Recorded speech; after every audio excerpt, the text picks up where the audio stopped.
Evangelio según Juan, capítulo 20, versículo 24. Este es un tema que quisiera que viéramos, que me llega a mí mucho, cuando me fijo en la figura y en la persona de este discípulo Tomás, en las tres ocasiones en las que se nos habla. Y me hace a mí analizar de mi propia persona y carácter. Así que viendo incluso el mensaje podréis descubrir un poco más de cómo yo soy. Vamos a ver 5 cosas acerca de Tomás.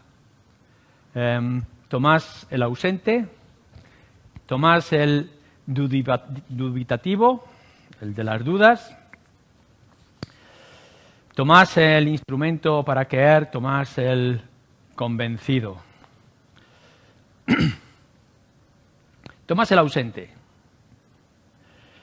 Pero Tomás, fijaros cómo empieza esta sección, pero Tomás, uno de los 12, llamado Dídimo, no estaba con ellos cuando Jesús vino. Sabemos de Tomás que es uno de los 12 que le ha acompañado a lo largo de todo su ministerio al Señor Jesús aquí en la tierra. Si leéis en el capítulo 11, en el versículo 16, cuando el Señor Jesús decide ir a Jerusalén porque allí ha de entregar su vida, que para esto vino, Tomás, que es de carácter negativo, parece ser por estas palabras, dice, bueno, si hay que morir, iremos con él para morir. Así que podemos ver quizá un poco de su carácter. Estamos dispuestos, pero no nos gusta mucho. Pero si hay que ir, iremos. En otra ocasión, si leyerais en el capítulo 14, versículo 5, el Señor Jesús está hablando de su marcha, ya también de despedida de los discípulos, y los discípulos preguntan, Tomás, por medio de Tomás, no sabemos dónde vas, ¿cómo vamos a saber dónde tenemos que ir? Así que podemos mostrar el aspecto del carácter, de la ignorancia de Tomás, aun siendo uno de los 12. No podemos llegar a la conclusión de que Tomás sea muy diferente al resto de los discípulos. Quizá el único que destaca de manera negativa sea Judas Iscariote, pero podemos ver a Tomás, pues eso, que es un poco como negativo en su manera de afrontar las situaciones difíciles y quizá con ignorancia con muchas de las cosas y el no saber qué hacer o dónde ir. Pero el problema que nos presenta aquí en este pasaje no es en sí de su carácter, sino el problema de no estar cuando se esperaba que tenía que estar. Juan es muy claro, el Señor Jesús vino y se apareció a los 10, pero Tomás no estaba cuando el Señor Jesús vino. Y creo que aquí hay una lección importante que debemos de aplicar a nuestra propia vida y situaciones cuando nos enfrentamos a todas decisiones importantes y sobre todo en lo que es vida de iglesia y la reunión con los discípulos. ¿Cuántas cosas nos perdemos por no estar donde se esperaba que deberíamos de estar? Y eso lo podemos aplicar a las muchas decisiones que tenemos que tomar como iglesia o en las muchas reuniones que podamos tener. Justo, podría pensar Tomás más adelante, justo no estaba cuando el Señor Jesús vino y por eso llegaron mis dudas. ¿Y cuántas cosas nos perdemos por no estar con el resto del pueblo y no obrar con el resto de la iglesia o de los discípulos? Así que Juan, en su comienzo de estos versículos importantes que vamos a analizar, le dice, todo esto ocurre, las dudas que afronta a Tomás están porque él no estaba donde debería de estar. Y si hubiera estado allí, podría haber disfrutado de la presencia del Señor. Los discípulos le dicen a Tomás, hemos visto al Señor, porque estábamos allí. Tú no lo has visto porque no estabas allí. Es algo que deberíamos de tener siempre presente. En muchas de las situaciones que ahora vamos a ver en el segundo punto, en muchas de las situaciones que tenemos que afrontarnos, las culpas no lo tienen los demás, la culpa la tienes tú. Porque no estás, porque no haces, porque no vives en lo que se espera que debes de estar, debes de vivir o debes de hacer. Así que aquí tenemos, por causa de la ausencia de Tomás, viene por lo cual Tomás es conocido en la historia de la Iglesia y de todos aquellos que habéis leído las Escrituras. Tomás el dubitativo, es decir, el de la duda. Vienen los discípulos, todos gozosos, los 10 casi en grupo, con otros más que nos dice Lucas, que también estaban presentes cuando el Señor Jesús se apareció en medio de ellos, y le dice, hemos visto al Señor. Y de pronto la respuesta de Tomás, el discípulo que había estado con Jesús, es, no me lo creo. Si yo no pongo mis manos en sus heridas, en sus manos o en su costado, me cuesta creer todas estas cosas. Así que se ha quedado grabado en nuestra historia a este Tomás que duda. Y nos viene el tema que a mí me llega en muchas ocasiones con muchos de los temas y situaciones que tengo que afrontar, la duda. ¿Y si resulta que no? Estoy seguro, más que seguro, cierto, que la mayoría de vosotros, y no todos, en esta hora afrontáis un montón de dudas. Y la duda que nos crea también temores. ¿Y si resulta que? No vaya a ser que. Y entonces empezamos a hacer conjeturas en nuestra mente. Algo tan natural como estaba haciendo Tomás. ¿Resucitar? ¿Estar presente? ¿Que lo habéis visto? ¿Qué explicación doy a esto? Y nosotros tenemos que afrontar, por ejemplo, una duda muy clásica que constantemente nos dicen. ¿Y vosotros, que sois una manada pequeña, vais a tener razón y el mundo entero va a estar equivocado? Y de pronto nos vienen las dudas, ¿y si tiene razón? ¿Y si resulta que estos 4 o pocos creyentes que se reúnen en Ciudad Real y el resto no está con ellos, vamos a tener la verdad? Y empieza la duda. Y tiene que ser con respecto a nuestra fe, que nos vamos a salvar por fe, confiando, y las obras no tienen lugar en nuestra salvación cuando el resto, fijaros lo que digo, el resto de las religiones de este mundo nos dicen que hay que hacer algún tipo de obra y de esfuerzo. Y de pronto se nos presenta en nuestra mente una duda, una sospecha. Bueno, lo que tengo que decir ante la imagen de Tomás es que la duda es buena. Aun cuando en la primera visión que tengamos del contexto con Tomás parezca negativo, dejadme que os diga que la duda casi podría decir es necesaria, es natural, porque lo que nos hace sospechar es lo que nos puede llevar a investigar, a preguntarnos. La duda no es incredulidad, sino preguntas de la fe.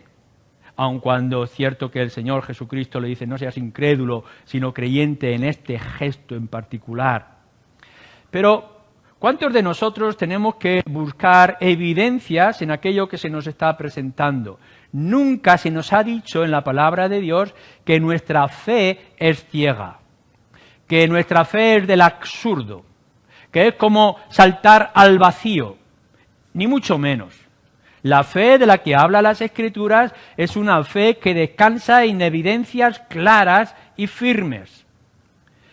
Por esto es que nos tenemos que enfrentar a esta situación en la que Tomás se está enfrentando. Tomás no es una excepción del dudoso. Seguramente todos los demás en un momento, en un tiempo, también estaban temerosos, escondidos mientras nuestro Señor Jesucristo había muerto y esperaban la resurrección. Lo que sí tenemos que hacer es que tenemos que tomar nuestras dudas, y las dudas de la fe, y las dudas del cristianismo, las dudas de la salvación, las dudas de las Escrituras, y afrontarlas, y llevarlas hacia adelante. Ponerle retos para poder demostrarlo. La duda es totalmente contraria a la credulidad. No estamos diciendo que hay que creernos cualquier cosa en cualquier momento, de cualquier forma. Aceptarlo todo por ridículo o absurdo que nos pueda parecer. Lo que nos dice nuestra fe no es de credulidad, sino el de creyente que busca evidencias para poner esa fe en descansar en el adecuado. No estamos diciendo que creemos en cualquier salvador. Estamos diciendo que creemos, porque lo hemos investigado, en el Señor Jesucristo como el único Salvador. La duda va en contra de la indiferencia. ¿Cuántas veces nos hemos encontrado con personas que le hemos hablado acerca del Evangelio y no es que digan, sospecho que quizá estás en el error, no tengo evidencias claras? La mayoría de las veces nos dice, no me interesa, no me importa, me da igual, porque estamos viviendo en una sociedad ajena completamente a la fe. Pero, ¿acaso no es un reto gozoso cuando alguien nos dice, demuéstramelo, háblame de este Jesús, dame evidencias? Y nosotros entonces hablamos de una manera apologética, defensiva de lo que nos dice las Escrituras. Así que yo cuando me acerco a Tomás no me quiero acercar de una manera negativa. Este hombre no estaba donde debería haber estado, se le ha creado una duda lógica, clara, y la tiene que afrontar. Ahora, lo que tenemos que ver ante esa duda que es necesaria en nuestras vidas y que casi es buena, tenemos que ver de dónde viene la duda. Y así que le hacemos nosotros preguntas a Tomás. Hacerle la pregunta, ¿por qué dudas, Tomás? ¿En base a qué te vienen esta sospecha? ¿Por qué te ves en la necesidad de tener que tocar las heridas de tu Señor Jesucristo? Porque va a demostrar las intenciones que hay detrás del corazón. Hacerle la pregunta a Tomás o a aquel que duda para ver de dónde viene esa duda. A veces puede ser porque no tengamos evidencias suficientes. Por supuesto que necesitamos evidencias. Yo puedo llegar en esta hora y os digo, por ejemplo, he corrido 100 metros, 2 kilómetros. 10 kilómetros, y vosotros decís, pudiera ser. Ahora, si os digo, he corrido 50 kilómetros esta mañana, sospecho que me lo tienes que demostrar, He nadado 100 metros, pudiera ser. He cruzado el Canal de la Mancha en alguna ocasión, tenemos nuestras dudas, hay que demostrarlo, claro, hay que dar evidencias claras. Pero esto no es el caso de Tomás, porque Tomás ha estado con nuestro Señor Jesucristo. ¿Sabéis qué? Por ejemplo, en una ocasión hizo resucitar a un muerto que llevaba 3 días muerto, o varios días muerto. Entonces, no puede decir Tomás que Jesús no tiene poder para resucitar. Tiene que venir de otra cosa. Tomás vio señales extraordinarias, como, por ejemplo, calmar la tormenta o caminar sobre el mar. Resucitó a varios muertos a lo largo de su ministerio. Así que no es la falta de evidencias una excusa para no querer aceptar las implicaciones, porque muchos de vosotros tenéis dudas y ponéis dudas y hacéis preguntas acerca de la fe, del cristianismo, porque en realidad tener que afrontar unas decisiones que implican un cambio en vuestra vida son delicadas. Posiblemente es la actitud que tenía Pilatos. ¿Recordáis? El Señor Jesús le habla de la verdad y entonces Pilatos nos dice en unos capítulos anteriores, diciéndole a Jesús, ¿y qué es la verdad? Y dándose la vuelta, salió.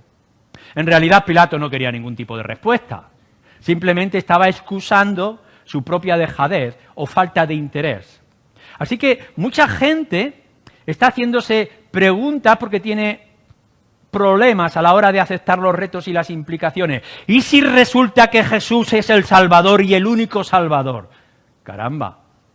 Bueno, pues entonces nos inventamos, pero no puede ser, ¿por qué vas a tener tu razón y los demás no? ¿Por qué el cristianismo no va a decir estas cosas que nos parezcan absurdas, etcétera? Hacemos preguntas, pero no esperamos la respuesta, porque no nos interesa. Pero este no es el caso de Tomás, porque Tomás estaba dispuesto, como hemos dicho en ese capítulo 11, a morir. Así que las implicaciones no creaban ningún miedo. Si hay que morir, se muere, dice Tomás. Así que no es la falta de implicación lo que Tomás tiene. Quizá pudiera ser por el mal testimonio. Sabéis que uno de los grandes males de la Iglesia que estamos afrontando hoy el día es que la luz que la Iglesia debería de reflejar es muy pobre, es muy tenue. Hay muy malos cristianos y por tanto muy malos testimonios. Claro que hay gente que sale y cree en el Señor Jesucristo. Ya, pero ¿es esta vida que tú estás viviendo la que me anuncias que yo tengo que vivir?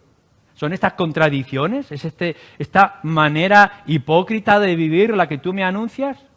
Y claro, podemos tener el mensaje más claro, pero si nuestro testimonio y nuestro reflejo lo contradice, ¿quién nos va a creer?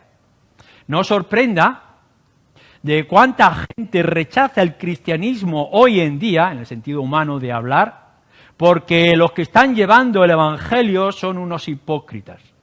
Y es contradictorio. Por cierto, déjame que te diga algo, creyente. Ora al Señor para que tú no seas tropiezo a otros. No sea que tú, habiendo oído y sabiendo, puedas llegar a ser la dificultad y el obstáculo para otro. Que tú, que has sido llamado a testificar, seas el muro de contención para la conversión de gente. Pero este no es el caso de Tomás tampoco, porque él sabe quiénes son sus compañeros y los discípulos. Van con él todo el tiempo. Hemos visto al Señor. Quizás si hubiera venido Judas y le hubiera dicho, hemos visto al Señor, no tendría evidencias para creer. Pero Pedro y Juan y todos los demás se lo dijeron sus propios compañeros y no gente ajena. Sigamos entonces, en cuarto lugar. Quizá las dudas de Tomás venían porque lo que se estaba declarando era algo extraordinario, súper extraordinario. ¿Cómo va a ser esto de la resurrección de uno mismo? ¿Cómo va a poder resucitar Jesús de entre los muertos a sí mismo si lo he visto yo muerto? Volvemos otra vez. ¿Podéis creer que yo pueda cruzar 100 metros nadando? Pero el Canal de la Mancha crea dudas. Cierto es que Jesús tenga el poder para sanar enfermos, dar vista a los ciegos, calmar la tormenta, resucitar a muertos, pero resucitarse a sí mismo. Pero tampoco esto parece ser, porque Tomás ha visto estas cosas. Tomás sabe, y lo dice en otro lugar de las Escrituras, como el Señor Jesucristo le responde, ¿hay algo imposible para Dios? Y sabemos que Tomás es creyente y por tanto sabe que no hay nada imposible para Dios. Por tanto, no es que la declaración sea demasiado extraordinaria como lo es. Quizá la duda venga por el contagio, por lo que es el contexto. La del grupo, la de ser rechazado o aceptado. Alguna gente está dispuesta a creer, pero no llega a creer porque ¿qué van a decir? ¿Qué va a pasar? ¿Cómo voy a afrontar yo los que están a mi alrededor? ¿Y si me dejan? ¿Y si me quedo solo? Mira que lo que me estás diciendo, Luis, o lo que me dicen las Escrituras, tiene base. ¿Cuántas veces he escuchado, y seguramente lo has escuchado tú, si tuviera que elegir, elegiría este cristianismo del que me hablas, pero no lo elijo, porque estoy en un contexto que me va a crear dificultad. Y mucha gente se crea las dudas, no toma las decisiones por el temor al contexto. Claro, eso lo podríamos entender en Tomás si fuera un fariseo. Y pudiéramos decir, es que si te haces cristiano, seguidor de Cristo, y aceptas lo que se está diciendo, vas a tener problemas con los fariseos, con los judíos, en la sinagoga, o si eres romano, vas a tener problemas con el ejército romano, en todo esto. Pero Tomás no tiene este problema, porque está en medio de sus discípulos, está con su compañero, a pesar de que tiene dudas de la resurrección de Jesús, está con ellos.